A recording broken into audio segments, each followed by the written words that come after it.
show along with Wally Zerbiak from our Delta Embassy studios. 25 lead changes, most in a playoff game in 13 years. No Joel Embiid. It seemed like every big man that played was in foul trouble. But the key, down the stretch, Knicks outscore the Sixers 12-3 in the final 6:52, and that's your ball game. Yep. The key to the game for me was Mikal Bridges' defense on Tyrese Maxey.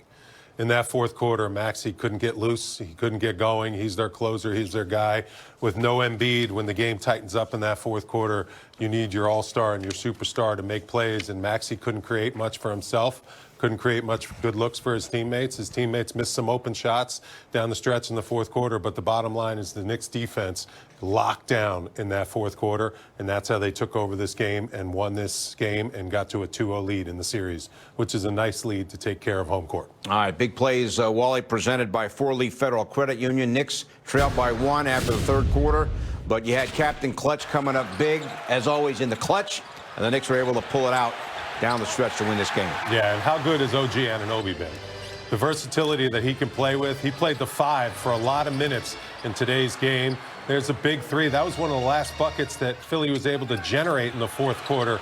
The Oubre gave them the 3-point lead, but then right back at you, Josh Hart with a gutsy 3, like Legs said on the broadcast, tied the game up. And then the Knicks got multiple stops, and then Jalen Brunson got to gauge Barlow. Barlow switched on to Brunson a lot late in this game. It took Jalen a little bit to kind of get his shots over his length. And how about that one? Mikal Bridges, what a performance on both ends of the floor. A guy doesn't miss. In the last 3-4 games in the playoffs, you mentioned it, he's shooting, what, 26 for 35? Last 3 games, Bridges is 26 for 35. Unbelievable. Offensively, he's been outstanding, but his defense has even been better. To lock down a guy like Maxey like that in the second half. Maxey had 19 points in the first half. He struggled to get going in the second half. Yes, it's a team effort, but he's the length and the guy that really bothers a guy like Maxey. His defense was so valuable in this game. It's going to be very valuable in this series. Bridges, 9 of 13 shooting, 6 assists, had 18 points. Across the street we go, and let's bring in Alan Hahn. Alan, what do you have? All right, thank you, Bill. Cat, this game felt like a grind. Yeah. Before we get into X's and O's, talk about the mental battle this game was for your team. I mean, it was a battle for sure. We know that what that team brings to the court every single night, and the way our games have been going, I think this was a great test to see if we could play in a close game like this against a really good team. So shout out to our team and everybody just sticking together and just finding a way to win. When you heard that the Sixers would be without Joel Embiid, did that change your approach at all to this game? They're a great team. They're a great team. So we knew we had to be executing at a high level. We had to be disciplined, and we had to do, like I said, we had to take care of the job. So, you know, when we got the best fans in the world supporting us and bringing that energy, we know we could come out here and win at any time. All right, well, now this series ships to Philadelphia, where a lot of your fans do end up going to some of those games. What is the approach now that you're up 2-0 in the series? Same approach as it's been for every game. Go out there and find a way to win. Keep bringing wins over here to New York and keep making our fans proud. All right, thanks very much for your time. Congratulations on the win. Back to you, Bill. Thanks. So, Cat had all kinds of foul trouble. Wally ended up playing only 27 minutes, and he went for 20, 10, and 7 more assists. Yeah, and on 6 for 8 shooting, too. He's a dominant force. He has an advantage as far as matchup goes whenever he wants, and he took advantage of that matchup big time. The fouls, you know, it's tough for him guarding guys like Maxey coming off those screens. He got caught with a couple ticky-tack fouls, but overall, he is completely engaged. You can see the mental strength that he's bringing to his game and to the team. I mean, he feels like he's a co-captain along with Jalen Brunson, the way he's performing in these playoffs, the way he's conducting himself like a professional. I love what he said after game 1. We have to expect that Philly is going to come after us in game 2. It's only one game. We got to look ahead. We got to keep banking wins. That was a real workmanlike professional win by this New York Knicks team, because this Philly team, they brought it in game 2. And they got to be looking at themselves, thinking to themselves, what else can we do? We played a really good, high-quality basketball game, still couldn't get a win against the New York Knicks. We got to figure out a way now to go back to Philly and defend our home court. What's your take on what we saw in terms of trying to defend Karl-Anthony Towns with no Joel Embiid? It seemed like Dominic Barlow was effective. Yep. Bona, before the foul trouble, did some good things. Andre Drummond, before he had the foul trouble, seemed like he was somewhat effective. Paul George at the end of the game. Right. They're going to try to muck up this game, go small. That's what they're trying to do.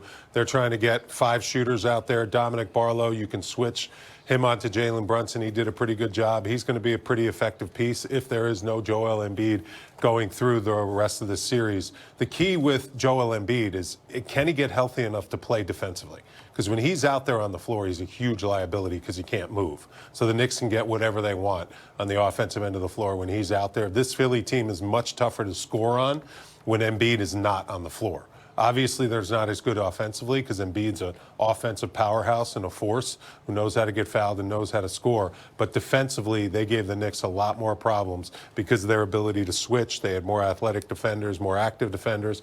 So we'll see where this series goes. There's a lot of twists and turns. Now, we'll see about OG Anunoby. Again, missed the final 2 minutes and change, went into the locker room. We don't know why. But before that, another great game for him with 24 points. He's tonight's New York State Lottery power player.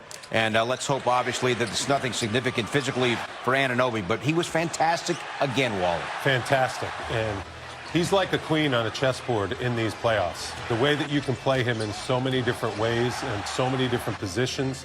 He can guard anyone out there on the floor, and he allows just Jalen Brunson to do and get to his spots and make plays. And this is a guy who's knocking down the three like he's done his whole career. But I think he's thrown a lot more to his game because he's being involved in the offense.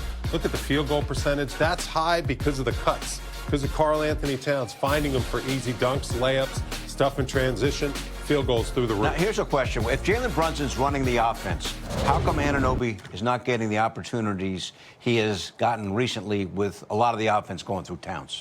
Because normally when Jalen's running it, it's high pick and roll, and OG's job is to space the floor because he's a great corner three-point shooter. So you put your floor spacers and your shooters in the corners like Bridges and Anunoby, and they're not roaming around as much, and you're just letting Towns and Brunson play two-man game. When you put the ball in Towns' hand, then Brunson becomes a cutter that you have to respect coming off those cuts. As a result, help is coming from all over the place, and OG Anunoby is free to roam all over the floor.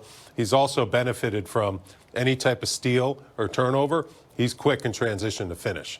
And the Knicks look for him on the fast break. He's gotten a bunch of highlight finishes on the fast break. So that helps you get into rhythm as a player when you see the ball go through the basket, and then those threes just start to flow in rhythm. Shooting over 60% from 2. Great. And almost 60% from 3. Awesome. Alex Monaco at the watch party, braving the rain across the street.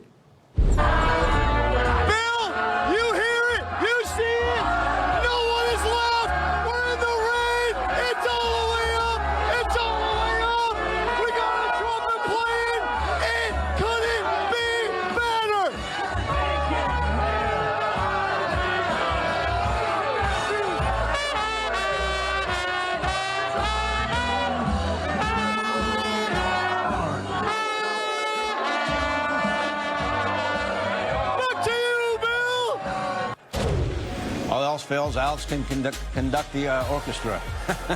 Fans filing out. Yeah, a lot to celebrate. Knicks up 2 games to none as they win tonight by 6.